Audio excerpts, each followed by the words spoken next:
One nation one ઇલેક્શનની જેપીસીના સભ્યો ગુજરાતમાં આજથી 3 દિવસ ગુજરાતમાં કરશે પરામર્શ। પ્રિયંકા ગાંધી સંબિત પાત્રા સહિતના સભ્યો જે છે તે ગુજરાતની મુલાકાતે આવશે।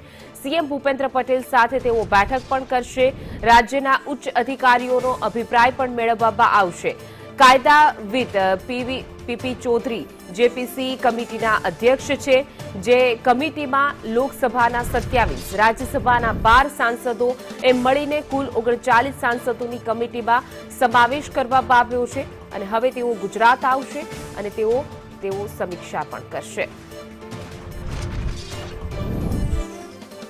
આજથી 3 દિવસ ગુજરાતમાં કરશે પરામર્શ। પ્રિયંકા ગાંધીઓએ સંબિત પાત્રા સહિતના સભ્યો જે છે તે ગુજરાતની મુલાકાતે છે। સીએમ ભૂપેન્દ્ર પટેલ સાથે તેઓ બેઠક પણ કરશે।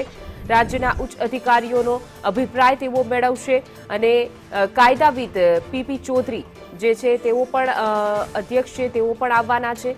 કુલ 39 સાંસદોની આ કમિટીની રચના કરવામાં આવી છે। વન નેશન વન ઇલેક્શનની જેપીસીના સભ્યો જે છે તે ગુજરાત આવશે, પરામર્શ કરશે અને તેઓ ઉચ્ચ અધિકારીઓ સાથે બેઠક પણ કરશે અને તેઓના મત અને વિચારો પણ મેળવશે।